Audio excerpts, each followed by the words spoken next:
আমার মনের জ্বালা কিভাবে মিটিবে বল, কলির ছলনা কলের চালনা কিভাবে ঘুচিবে বল, অন্তরে অন্তরে কেঁদে বুক ভাসি শুকাইছে যেন চোখের জল, আমার মনের জ্বালা কিভাবে মিটিবে বল।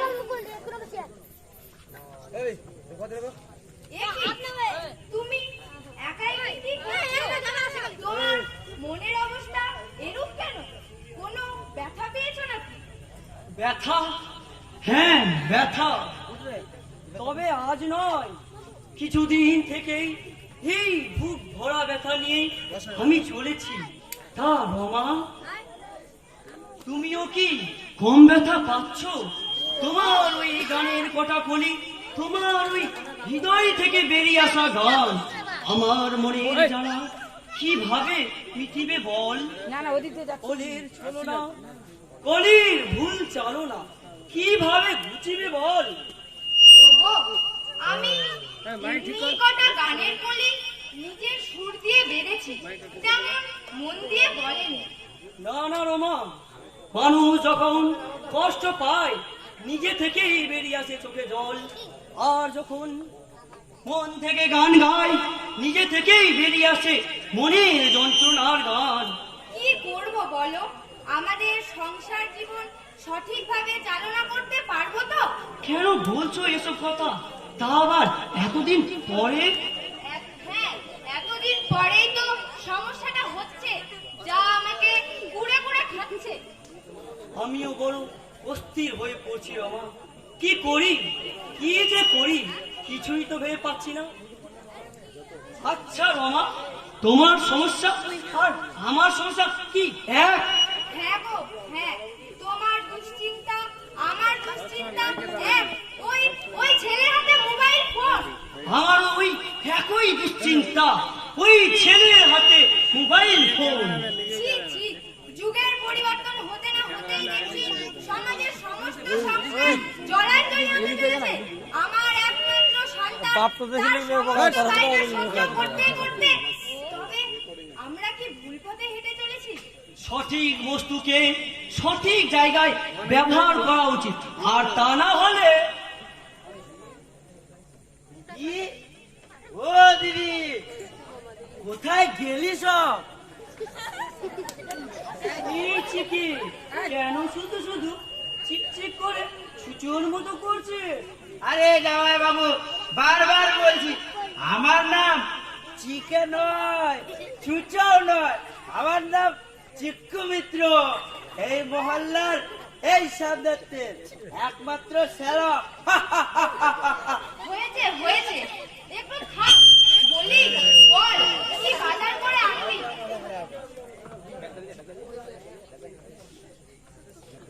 হ্যাঁ বলছি বলছি, দাঁড়া। ওই যে ওই রান্নাঘরের সামনেটায় বড় একটা ইলিশ মাছ রেখে আসলাম। সত্যি বলছি, এই ব্যাগের সাথে কোনো ছোঁয়াছুঁয়ে হয়নি। আর এই আনাজের ব্যাগটাই তোর খর্দ মতো সব নিয়ে এসেছি, এইখানে রাখলাম।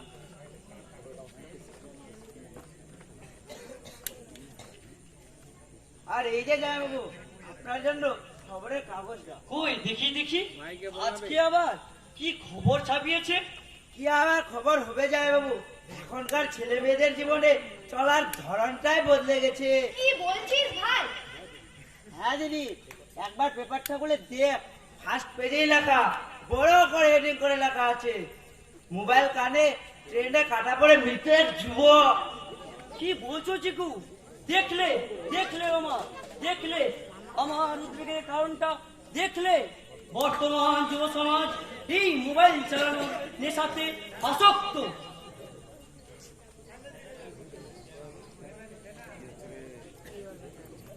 হয়েছে বাবা, তোমরা কেন এত চিন্তিত? আজ আবার কি হলো? নিত্য দিনের মতো আমাকে আর বোঝাবে না কিন্তু। ওরে ওরে, তুই যে আমার একমাত্র পুত্র, তোকে নিয়েই তো হয়েছে আমার বড্ড ঝামেলা। মোবাইল মোবাইল মোবাইল কেন মা এই মোবাইলটার পিছন পড়েছো? কেন পিছনে পড়বে হিরণ? বর্তমান যুব সমাজের দল PUBG, free fire, WhatsApp, Facebook আরো কত কি মোবাইল চালানোর ভাইরাসে আক্রান্ত। আরো আছে জয় বাবু, ওই কি যেন বলে গোকুল। গোকুল নয় মামা, গুগুল গুগুল। হ্যাঁ, গোকুলি হোক আর গুগুলি হোক, আমার তো ভয় হচ্ছে বাবা। তুই মোবাইলের ফাঁদে পা দিস না। পই পই করে বললাম রমা, এই বয়সে ছেলের হাতে মোবাইল দিও না, দিও না ওর হাতে মোবাইল। কিন্তু তুমি তো আমার কোনো কথাই শুনলে না। কি করে শুনবে জয় বাবু? দিদির ছেলে তো আলাল ঘরের জুলাল। চুপ কর ভাই, আমি কি জানতাম আমার ছেলেটা এরূপ বিগড়ে যাবে?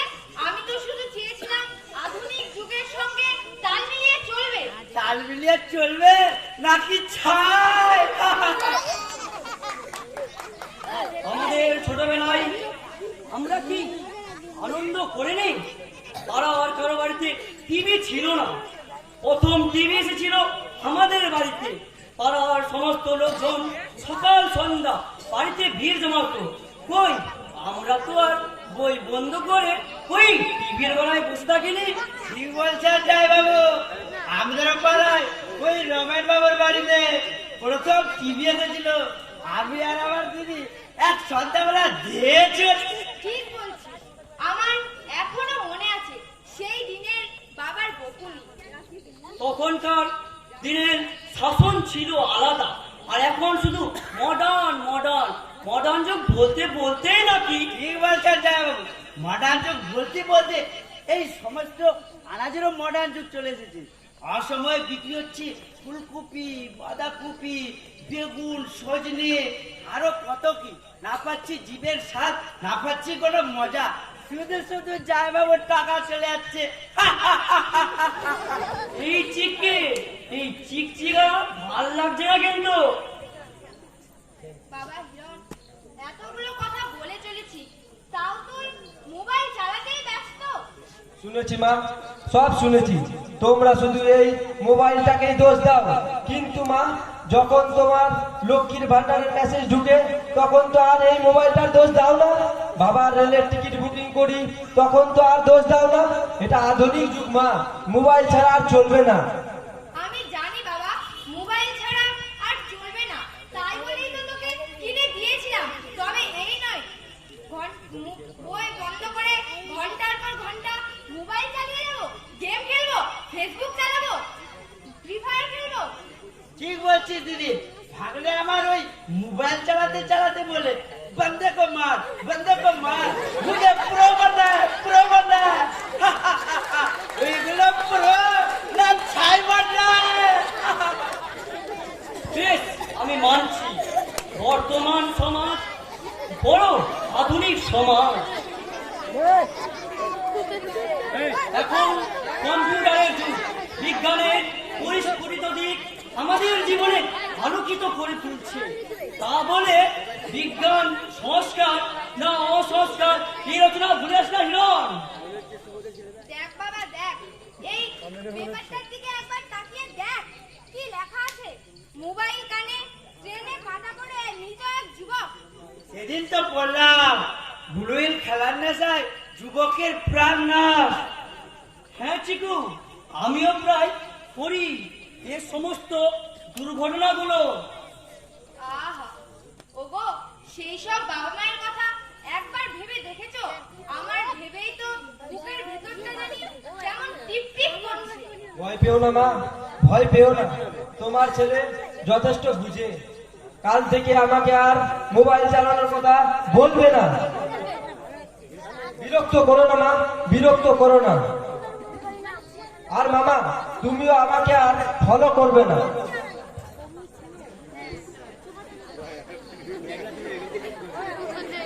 শুনলেন জয় বাবু, শুনলেন? ভাগ্নে আবার কি বলে গেল? ফলো করবে না।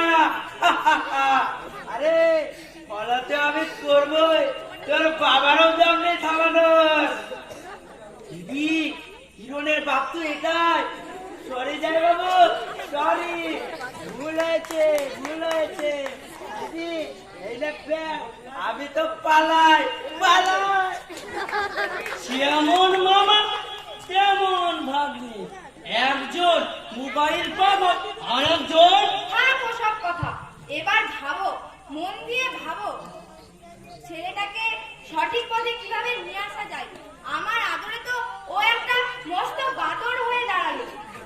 সত্যি বাবা, বর্তমান যুগ বড় অ্যাডভেঞ্চারের যুগ। শুধু চলো চলো, ছুটে চলো, সঠিক পথে পা বাড়াও, ফলের যন্ত্র সঠিকভাবে প্রয়োগ করো। উঁচুতে পাহাড়, নিচে গর্ত, কোন পথে হাঁটবে? না না বাবা, আমরা অতিরিক্ত ভয়ার বাঁধনে আসক্ত। সন্তানদের সঠিক পথ দেখাতে আমাদের কখনো কখনো শক্ত হতেই হবে, শক্ত হতেই হবে, শক্ত হতেই হবে, শক্ত হতেই হবে। ঠাকুর, এমন সন্তানদের সুমতি দাও, শুধু সুমতি দাও, যেন কোনটা খারাপ কোনটা ভালো বুঝতে পারে। অকালে যে কত যুবকেরই প্রাণ গেল, কে বা জানে। শুধু সুমতি দাও ঠাকুর, শুধু সুমতি দাও।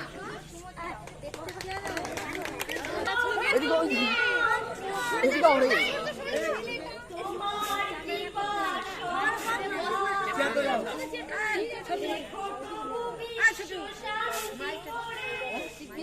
দূর করো অশান্তি, কালো মেঘের ঘন ঘটা, শান্তিতে রেখো প্রভু সকলে কুঞ্জ।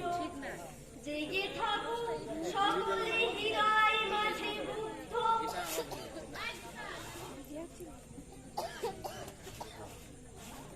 মা, মা কোথায় গেলে মা? ও, তুমি এখানে চাল বাজার করছো? ওই রেশনের মোটা চাল না খেয়ে বাবাকে বলো না বাজার থেকে মিহি চাল আনতে। ওই রেশনের মোটা চাল খেয়ে এটা কেমন যেন হয়ে গেছে।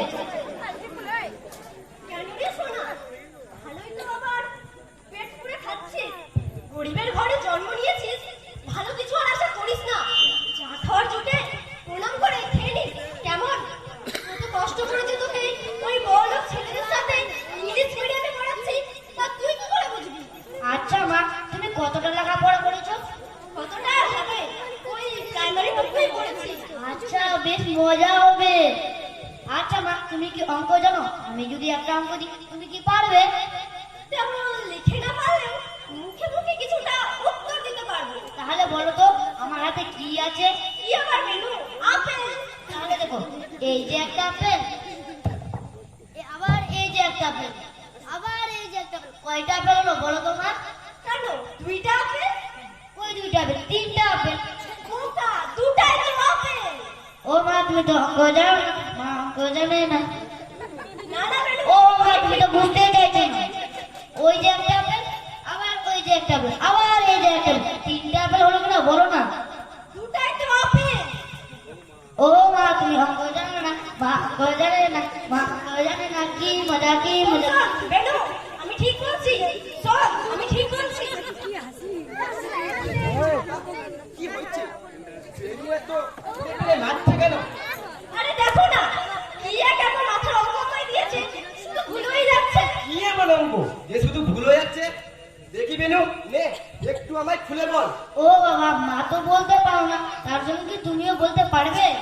একবার বলে তো দেখ, এই প্রাইমারি পর্যন্ত পড়ে ওটা বাবা পারে কিনা। তাহলে দেখো, এই যে একটা আপেল, এই যে একটা আপেল, আবার এই যে একটা আপেল। কয়টা আপেল হলো বলো তো? এ আমার প্রণাম করে বাবা, দুইটা আপেল সবাই তো বলবে। এ বাবা অঙ্ক জানে না, বাবা অঙ্ক জানে না। এই ছেলে লেখাপড়া করছে, জানাটি ছাই করছে, তাই বলে ইংলিশ মিডিয়ামের ছাত্র। ছি, ছি, ছি। কোথায় যাচ্ছ লতা? এদিকে এসো, এদিকে এসো, আমার সামনে এসো। কি বলবে বলো? তোমার ছেলে বেনু একটা অঙ্ক দিল, সেটাই পারলে না। তুমি কি তাহলে মূর্খ? আমি আমি অঙ্ক জানি না। ঠিকই তো বলেছি, দুটাই তো আপেল আছে। বেনু মাকে ঠিক বলেনি? মা তো ঠিক বলেনি, তার জন্য তুমিও ভুল বলেছো। আমি ভুল বলেছি? বাহ বেনু বাহ, তো দেখি ওই তিনটা আপেল। এই নাও লতা, এই আপেলটা তুমি খাও। দেখি, এটা নিয়ে আমি কি করব? খাও বলছি, খাও এটা আমি খাবো? খাও। দেখি বেনু, ওই আপেলটা আমি খাই।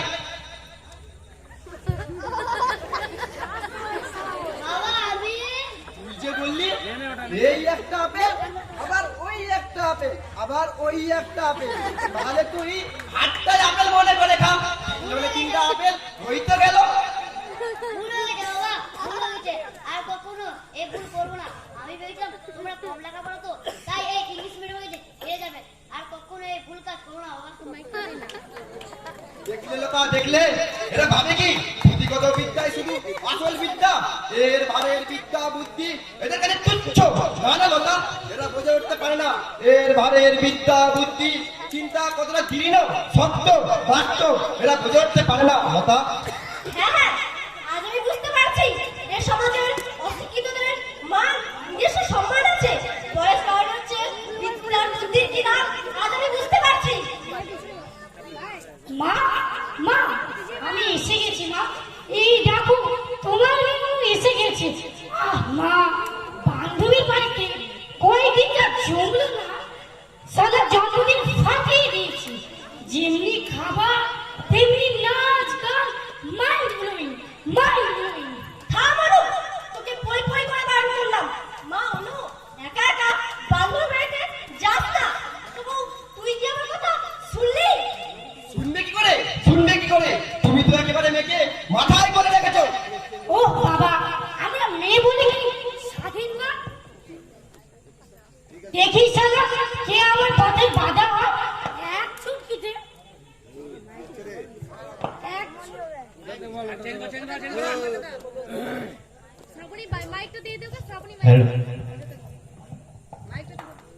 চুটকিতে উড়িয়ে দেব। কি সপনে ছিলে রে বাবা? তুই তো মনে হচ্ছে বদমাস পুরুষদের সাথে টেক্কা দিবি। ওই শোনো, তোমার এই আদরের মেয়ের কথা কোনদিন একটা অঘটন ঘটাবে, তারপরেই ছাড়বে। তুমি দেখে নিও লতা। ও বাবা, তোমাদের এই জ্ঞান নিয়ে নিয়ে না বোর হয়ে গেছি। আমাকে একটু একা থাকতে দাও তো। সালা শরীরটা বড্ড ক্লান্ত লাগছে। হ্যাঁ রে, তুই ছেলে না মেয়ে?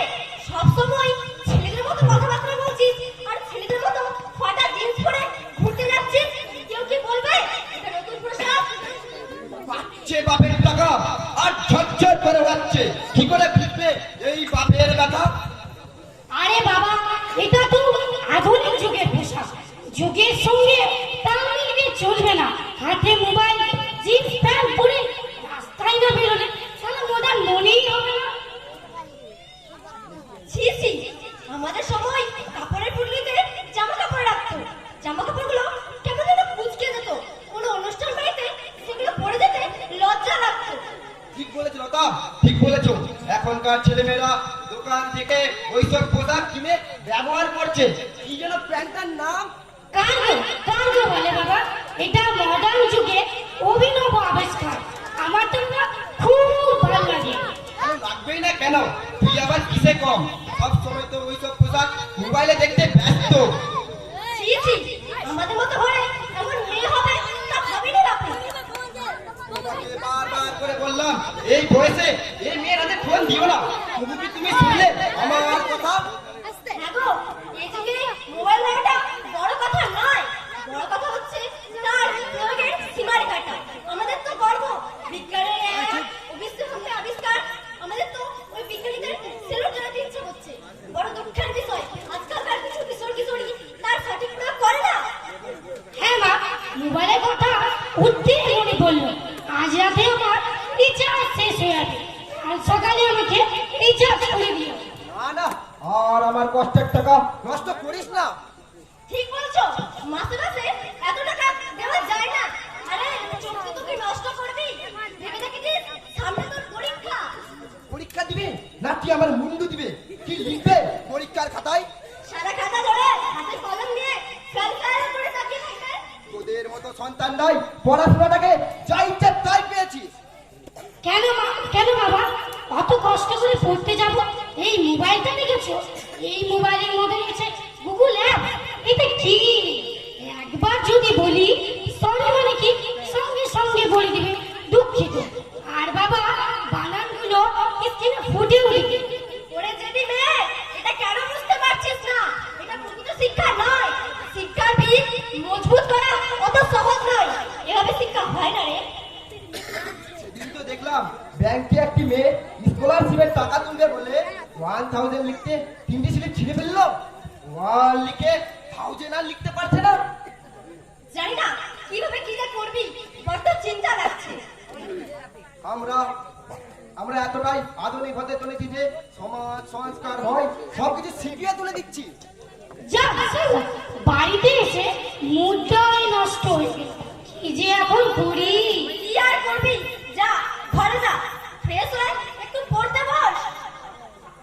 মা আর ভাল লাগে না, পড়া পড়া পড়া অসহ্য। আমাদের সময় পড়াশোনার একটা কম্পিটিশন ছিল। ও 3 ঘন্টা পড়লে আমি 4 ঘন্টা পড়বো, ও 4 ঘন্টা পড়লে আমি 5 ঘন্টা পড়বো। কি দিন করেছে, সময় ধরে শুধু পড়া আর পড়া। সত্যি তখনকার দিনে পড়াশোনাগুলো সময় ধরে চলতো। সকাল থেকে সন্ধ্যা, সন্ধ্যা থেকে রাত, এই দুইটা টাইম পড়ার মোক্ষম টাইম ছিল। আমরা এখন দূরের জিনিস দেখতে ব্যস্ত, কাছের জিনিসের কোনো মূল্যই দিই না, কেননা এটা সহজলভ্য তো। অনেকে আছে রাস্তাঘাট থেকে দেশের লেখকদের লেখা পড়ে নিজেকে জ্ঞানী মনে করে। কেন মা, আমিও তো পাশ্চাত্য দেশের লেখকের লেখা পড়ি। পড় না পড়, কিন্তু এমন ভাবে পড়ছিস যে নিজের দেশের লেখকের কথা ভুলে যাচ্ছিস। কি করে বুঝলে বাবা, আমরা শুধু বাইরের লেখকের লেখা পড়ি। পড়িস তো, তোর ওই লাইব্রেরি থেকে নিয়ে আসা বইগুলোই তার প্রমাণ দেয়। ঠিক আছে অনু, তোর বাড়ি কোন জেলা? এটা কোনো প্রশ্ন হলো বাবা, আমার বাড়ি মালদা জেলায়। মালদা জেলার বিখ্যাত গান কি? কি যে কথা বলো না বাবা, মনে হচ্ছে জেনারেল নলেজ ধরছো। হ্যাঁ তাই মনে কর, আর বল মালদা জেলার বিখ্যাত গান কি? আর জানলে হয়তো বলতাম, তবে আমি জানি না। গম্ভীরা গান? এটাই জানি না? ওই যে বললাম তোরা বাইরের খবর বেশি রাখিস, কাছের খবর কিছুই জানিস না। আমরা অন্যান্য জেলায় ঘুরতে গেলে মালদা জেলার ফজলি আম আর গম্ভীরা গান আর আমাদের লেখক শিবরাম, গর্বে বুকটা ভরে ওঠে। যেমন পুরুলিয়ার সোনার পুরুলিয়াবাসীর গর্ব। বাবা তুমি এত কিছু জানো, এই খুব ভালো লাগলো এটা জেনে যে মালদার গম্ভীরা গান মালদার নিজস্ব একটা পরিচয়। হ্যাঁ, আরেকটা পরিচয় আছে, জানলে অবাক হবি। বলো না বাবা, বলো না, জানতে খুব ইচ্ছে করছে। বলছি আমাদের এখনো ছাত্র অবস্থায় বর্তমান ছেলে মেয়েদের কাছে অজানা একটি সুন্দর নাম, শিবরাম চক্রবর্তী। শিবরাম চক্রবর্তী? হ্যাঁ, শিবরাম চক্রবর্তী। তার চাতলের পাহাড় পরে ওনার বাড়ি, এখন ঘর বাড়ি নেই, শুধু বাড়ি পিঠাটাই পড়ে আছে। কি বলছো বাবা? তুইকে তো প্রায় দেখি পরীক্ষার শেষ দিনে কোনো পার্কে বা কোনো বন্ধুর বাড়িতে যাস না মা, ওই হাস্যকৌতুক লেখক শিবরাম চক্রবর্তীর বাড়ি। ঠিক বলেছ লতা, ঠিক বলেছ, উনি ছিলেন হাস্য কৌতুক লেখক। থামলে কেন বাবা, থামলে কেন? ওনার সম্বন্ধে জানতে খুব ইচ্ছে করছে। বলছি শিবরাম চক্রবর্তী তার মাতৃালয় কলকাতা শহরে জন্মগ্রহণ করেছিলেন। উনি চাচলের পাহাড় করে তার জীবন বড় হয়। তখনকার সময় চাচলের রাজার সঙ্গে তাদের সম্পর্ক খুব ভালো ছিল। কেন? কুড়িগ্রামের জনপ্রিয় গম্ভীরা শিল্পীর সঙ্গেও তো তার ভালো সম্পর্ক ছিল। হ্যাঁ ছিল বই কি। বাবা থামলে কেন, বলো না, শুনতে খুব ভালো লাগছে। বলছি উনি শিবরাম চক্রবর্তী কিছুদিনের মধ্যেই কলকাতা চলে যান। ওনার লেখা একটি হাস্যকর চরিত্রের নাম জয়বর্ধন গোবর্ধন এমন ভাবে লিখেছিল না, হাঁটতে হাঁটতে পেটে খিল দেওয়ার মতো। উনি স্বাধীনতা সংগ্রামীদের সাথে কয়েকবার জেলে গেছেন। আমি শুনতে পেয়েছি কলকাতা শিল্পী সঙ্গে তার প্রায় শরৎচন্দ্রের সাথে তার প্রায় মনোমালিন্য লেগেই থাকতো। শরৎচন্দ্রের সঙ্গে? হ্যাঁ, তখনকার সময় শিবরাম এমনি হয়নি। বিশ্বকবি রবীন্দ্রনাথ ও শরৎচন্দ্রের মাঝে উনি হারিয়ে যাননি, নিজেকে বহু কষ্টের মাঝে প্রতিষ্ঠিত করেছেন। আমি তো শুনেছি ওনার কষ্টগুলোই লেখনের মাঝে ফুটিয়ে তুলছেন। হ্যাঁ, তুমি ঠিকই শুনেছে। আমাদের মালদা জেলার ফজলি আম আর গম্ভীরা গান আর আমাদের লেখক শিবরাম। এই অজানা তথ্যটা জানতে পেরে খুব ভালো লাগছে বাবা, খুব ভালো লাগছে। কি ধরনের শিক্ষাটাই দিলে না বাবা, আমরা শুধু দূরের জিনিসটাকে বেশি প্রাধান্য দিয়ে থাকি, কাছের বস্তুটিকে তেমন গুরুত্ব দিই না। না না, আমাকে ভালো করে লেখাপড়া করতেই হবে, করতেই হবে। যত পড়ি তত জানি, যত শিখি তত শেখা যায়। বিদ্যা আমার রত্ন, যদি করি যত্ন। আমি পড়বো মা, আমি মন দিয়ে পড়বো, নিজের জীবন গড়বো। এই মোবাইল তুই এখন বন্ধ থাক, আমি রুমে যাচ্ছি মা, রুমে যাচ্ছি। বাহ! তোমার মধ্যে শিক্ষা এত গুণ যে তুমি আগে প্রকাশ করোনি কেন? সঠিক সময় সঠিক বস্তুর প্রয়োগ করতে হয়, আর তা না হলে বিপদে পড়তে হয়। এই শিক্ষাটাই শিখে রাখা খুব প্রয়োজন। হ্যাঁ গো, তোমাকে একটা কথা বলতে ভুলেই গেছিলাম। তোমার বন্ধু স্যার এসেছিলেন তার ছেলে হিরণের জন্মদিনের নেমন্তন্ন করতে। হ্যাঁ, ফোনে কথা হয়েছে, না গেলে খুব রাগ করবে। কথা দিয়েছি যাবো। দেখি বাবু, আমার আবার বাবাটা মেয়েটা পড়তে বসলো কিনা। হ্যাঁ গো, চলো তোমার একটু চা করে দিই। আহ, তা যা বলেছো। চলো চলো, তোমার হাতে একটু চা খেয়ে আসি। চলো।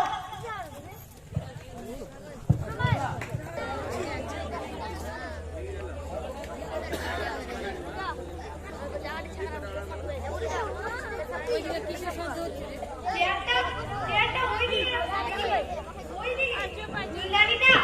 নুনদানিটা নিয়ে আয় তো বাবা হিরণ। আহা মামা, তুমি এত ব্যস্ত হও না তো।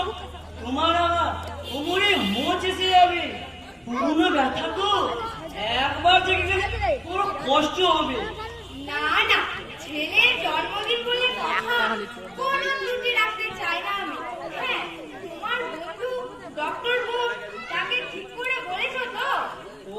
ওসব তুমি ভাবো না, আমি নিজে গিয়ে তার চেম্বারে বলে এসেছি, সে এলো বলে। সত্যি তোমার বন্ধু ডক্টর বোস তার বড় জ্ঞানী ও ভোজন রসিক বটে।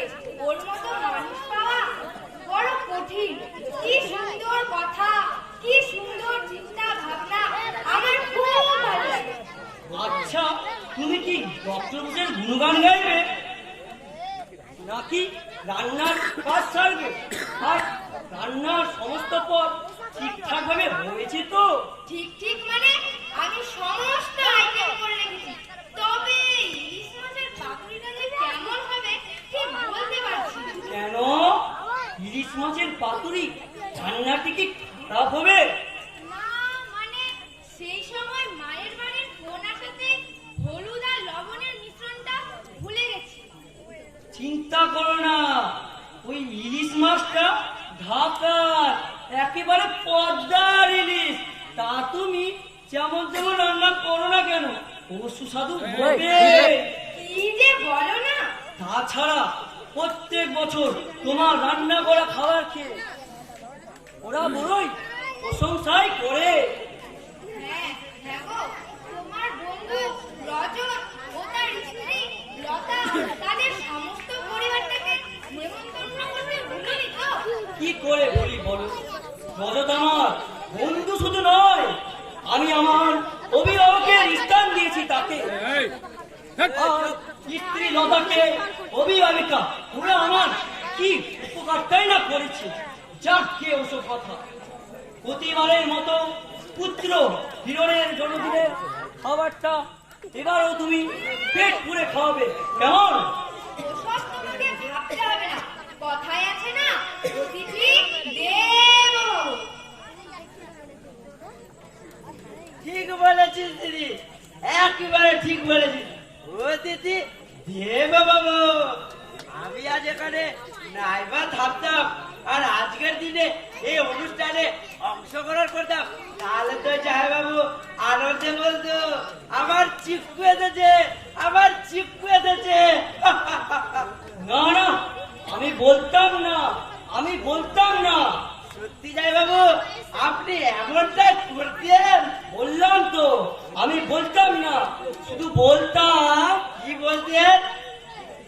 চিকু এসেছে, ছুটে এসেছে, চিকে এসেছে, ছুটে এসেছে। আহ, লজ্জা দিবেন না জাহাই বাবু, একবার ভাবুন না আমি অতিথি, আর একবার ভাবুন না অতিথি দেব বাবু। শোন শোন ভাই, আর এখন আর অত রসিকতার সময় নেই।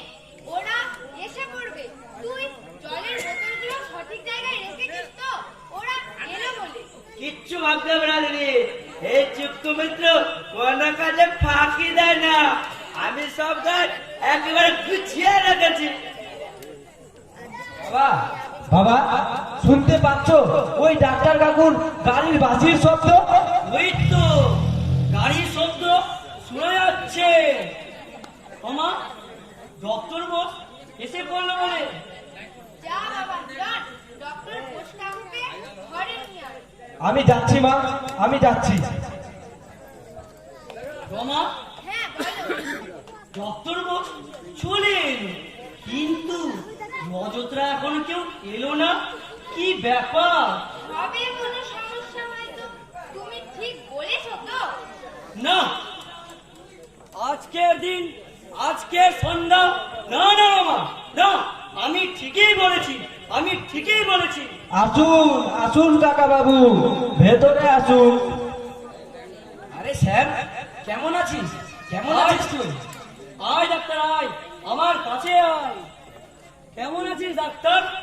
রাস্তায় কোনো অসুবিধা হয়নি তো? না না, কোনো অসুবিধা হয়নি। আরে বৌদি নমস্কার, এখন শরীর ভালো তো? আর কোমরের মুচ লাগা ব্যথাটা কেমন আছে? হ্যাঁ ভাই, ভালোই আছি। আর কোমরে মুছে লাগা ব্যথাটা, ওটা তো নিত্যদিনের সঙ্গী। এবার তোমাকে আমার বন্ধু অর্থোপেডিক ডক্টর সুরঞ্জন ঘোষ, খুবই নাম করা ডাক্তার, ওর কাছে নিয়ে যাও। আর কত ডাক্তার হেকিম করবো? না বৌদি না, নিরাশ হও না। পৃথিবীতে অনেক ডাক্তার আছে যার ট্রিটমেন্ট শেষ হয়, আবার কোনো ডাক্তার নতুন করে ট্রিটমেন্ট শুরু করে রোগীকে সুস্থ করে তোলে। তাহলে তো ভালোই হয় ভাই। স্যার, কিছু তুই ভাবছিস নাকি? এই দেখ না, তুই চলে এলি, কিন্তু রজত ও তার পরিবার এখনো কেউ এলো না, কি ব্যাপার? রাস্তায় কোনো অসুবিধে হয়নি তো? কেন? স্যামের সাথে ফোনে আমার কথা হয়েছে, তারা সকলে মিলেই আসবে এবং লাইন বাসেই আসবে। জয় বাবু, হোলিং বেলের শব্দ শুনতে পাচ্ছেন? ওরা এলো বলে। হ্যাঁ হ্যাঁ, ওই তো শোনা যাচ্ছে, শোনা যাচ্ছে। তুমি থাকো মামা, আমি দেখছি। ঠিক আছে, যা যা। আচ্ছা ডাক্তার, তুই কি এখান থেকে হাসপাতালে যাবি? হাসপাতালে ড্রেস পরে আছিস যে? হ্যাঁ ঠিক বলেছিস, আজ রাতে আমার নাইট ডিউটি আছে, কিছুক্ষণ পরেই বেরিয়ে যাব। রমা, রমা, তুই কি দেখছিস? আসুন আসুন কাকা বাবু, ভেতরে আসুন।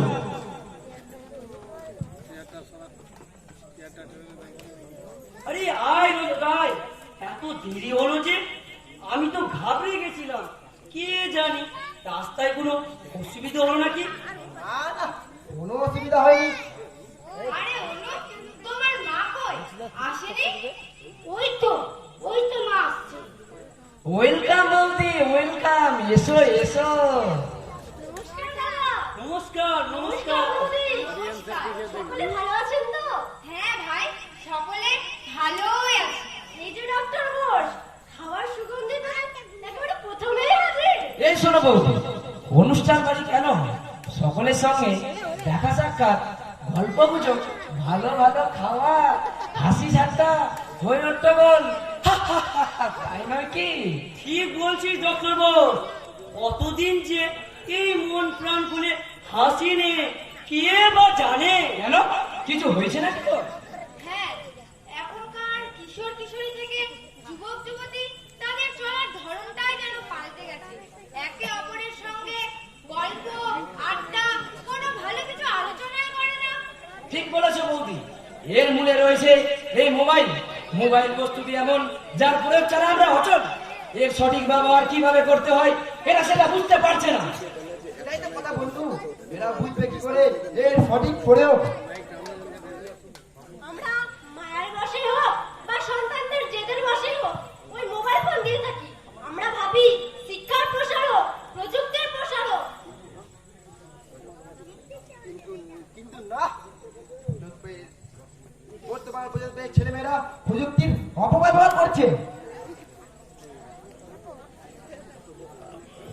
এখন একটা মজার ঘটনা ঘটছে। বাচ্চারা কাঁদলে বাচ্চার মায়েরা মোবাইলে গান চালিয়ে দোলনায় রেখে দেয়, কি মজা! তেমনি বাচ্চারা চুপ হয়ে যায়। আধুনিক যুগে আধুনিক অন্য কথা আছে বলতে পারো। আরো কত কিছু দেখার আছে, কে বা জানে। আমার ছেলেরা তো সব সময় শুধু ফোনে গেম খেলতেই ব্যস্ত। আরে স্যার, বলছিস কি? আমার এই বকাটে মেয়েটা ফাটা জিন্স পরে হাতে ফোন নিয়ে সেলফি তুলতে ব্যস্ত। হিরণ কি শুনছি? অনু বাবা কি বলছে? তোমরা কি এটা করছো? না, তোমরা বিজ্ঞানের অপপ্রয়োগ করতে পারো না। না, এটা হতে পারে না।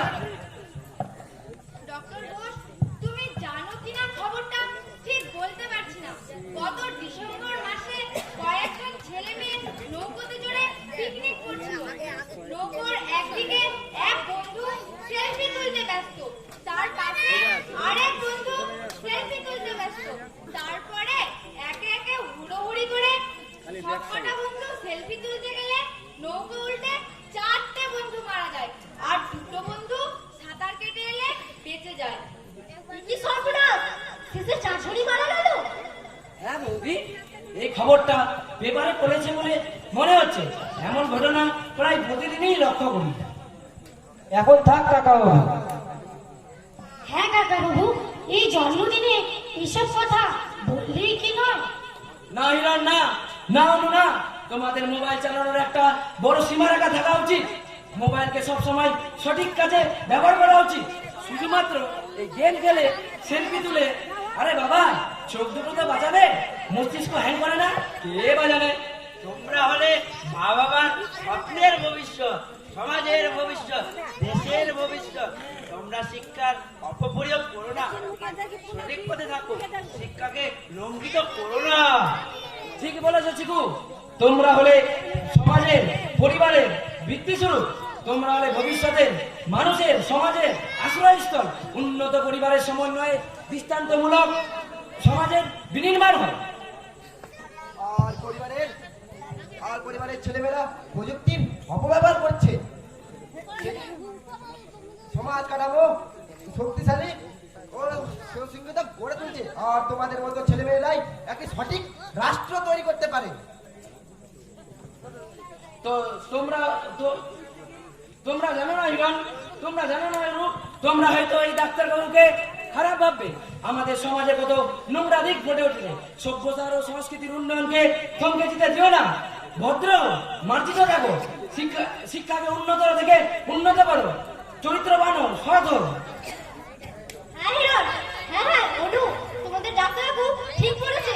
তোমাদের মতো ছাত্রছাত্রীরা পারে শুধুমাত্র ডিগ্রি অর্জন করে নয়, মানবতাবাদী, সৎ, রুচিশীল, ভদ্র হয়ে সঠিক মানুষ গড়ে উঠতে। হ্যাঁ, পরিবারের বয়স্কদের প্রতি সম্মান, শ্রদ্ধা, ভক্তি থাকাটাও খুব জরুরি। আমরা যে কত উদ্বেগের মধ্যেই থাকছি, তোদের মতো কত ছেলে মোবাইল না পাওয়ার কারণে অকালে মারা যাচ্ছে, সেলফি তুলতে গিয়ে মারা যাচ্ছে, লুডো খেলতে গিয়ে মারা যাচ্ছে। তোমরা বর্তমান সমাজ, কিশোর কিশোরী, যুবক যুবতী, তোমাদের সকলের কাছে আমার অনুরোধ, নিজেদের সীমারেখায় থেকো, কখনো নিজেদের সীমারেখা পার করো না। বর্তমান সমাজে কালো আর একটা অধ্যায় পরিলক্ষিত করছি। বর্তমানের কিছু ছেলে মেয়েরা, পিতা মাতা, এমনকি পরিবারের বড়দের বাধা নিষেধ শুনতেই চায় না। ভাবে আমরা আধুনিক যুগের ছেলে। বিজ্ঞানের তৈরি যন্ত্র সব আমাদের প্রয়োগ বিধি, সব আমাদের আয়ত্তে।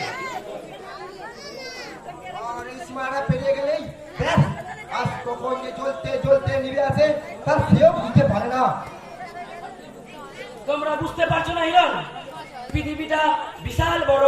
এই আমাদের পা দুটো ক্ষুদ্র হলেও এই বিশাল পৃথিবীর বুকে হেঁটে হেঁটে কতদের হোঁচট খেতে হয়েছে তা একমাত্র সফল ব্যক্তিই জানে। হ্যাঁ হ্যাঁ কাকা বাবু, কৃতজ্ঞ কৃতজ্ঞ কাকা বাবু, আপনার কথাই ফুটে উঠেছে আমাদের মতো ছেলে মেয়েদের সীমারেখাহীন জীবন যাপন। যা আমরা এই সীমারেখা উল্লঙ্ঘন করে যে পথে এগিয়ে চলেছি সেটা সঠিক পথ নয়। আজ আমি বুঝতে পারছি কাকাবাবু, বুঝতে পারছি। আমি কথা দিচ্ছি কাকা বাবু, মা, বাবা, মামা, আজ আমি কথা দিচ্ছি, আজ আমার জন্মদিনে কথা দিচ্ছি, আমি প্রয়োজন মতো মোবাইল চালাবো, মোবাইল চালানোর অপপ্রয়োগ করব না। নিজেকে সুশিক্ষিত ও ভদ্র ও রুচিশীল মানবতাবাদী ও নিজেকে সুশিক্ষিত করে তুলব। হ্যাঁ কাকা বাবু, আমিও হিরণের জন্মদিনে শপথ নিচ্ছি, আজ থেকে বাবা মায়ের বখাতে মেয়ে হয়ে থাকবো না। আমিও মানবতাবাদী, সৎ, রুচিশীল ও ভদ্র জীবনযাপন করব। বিজ্ঞানের এই আবিষ্কার সঠিকভাবে প্রয়োগ করব, উন্নত শিক্ষায় ব্যবহার করব, মার্জিত থাকবো, আর কোনো খারাপ সীমারেখা পার করব না। সত্যি বলছিস হলু? সত্যি বলছিস? তোর কথাগুলো শুনে মুখটা আমার ভরে গেল রে, ভরে গেল। বুঝলে বৌদি, পূর্বে এখনকার মানুষের রোগ অজস্র ধরনের।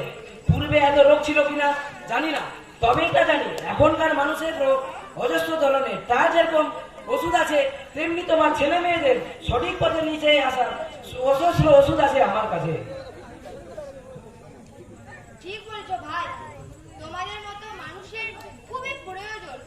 সমাজে সুসংহত পরিবার, সুসংহত জীবনযাপন, সুসংহত সমাজ, সুসংহত রাষ্ট্রতে তোমাদের মতো ব্যক্তিত্বের খুবই প্রয়োজন। আরে রমা, এতগুলো সমস্যার মাঝে আমি তো ভুলেই গেছি আজ আমার পুত্র হিরণের জন্মদিন। আয় বাবা আয়, আমার কাছে আয়। আমার ক্যাব কাটবে না? রাত্রি হচ্ছে তো, ডক্টর বসালাম হাসপাতালে যাবে। যতই দেরি হোক না কেন, আজ আমার সাথে হিরণকে একটি শপথ নিতেই হবে। পৃথিবীতে অনেক কিছুই সৃষ্টি হয়েছে, সব কিছুই আবার দেখার মতো থাকে না। অনেক বস্তুই খাওয়ার মতো আছে, সব বস্তুই আবার আমরা খাবো না। সকলে আমার সাথে বলতে পারো, তোমরাও বলতে পারো, আমাদের সীমারেখা থাকুক অটুট, আমাদের সীমারেখা থাকুক অটুট, আমাদের জীবনে চলার পথে সীমারেখা থাকুক অটুট, আমাদের জীবনে চলার পথে সীমারেখা থাকুক অটুট, আমাদের সুচিন্তা থাকুক বন্ধন মুক্ত, আমাদের সুচিন্তা থাকুক বন্ধন মুক্ত, আমাদের জীবনে চলার পথে সীমারেখা যাতে উল্লঙ্ঘিত না যেন না হয়। আমাদের জীবনে চলার পথে সীমা যেন উল্লঙ্ঘিত না হয়। চল চল রোজন, চল ডাক্তার, খেতে যাই আমরা। চল চল, চলো চলো, খাই খাই, চলো। না দাঁড়ান, আরে যাচ্ছি তো, একটু দাঁড়ান। ইলিশ মাছের পাত্রি তো খাবোই, তার আগে ডক্টর বসাতে ভালো কিছু করলে তার জন্য একটা জয়গান গাইবে না? বলো বলো, ডক্টর বসের জয়, বলো বলো, ডক্টর বসের জয়। তোমরা বলতে পারো, ডক্টর বসের জয়। সবাই মিলে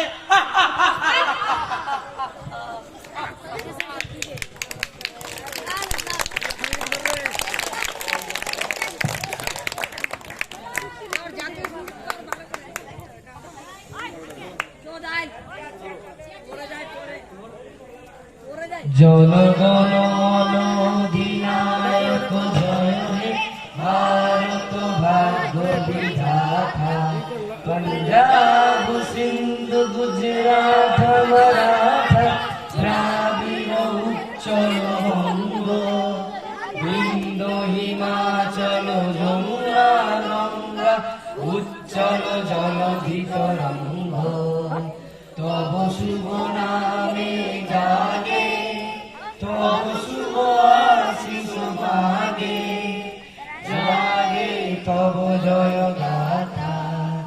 জনগণ মঙ্গলদায়ক জয় হে ভারত ভাগ্য বিধাতা, জয়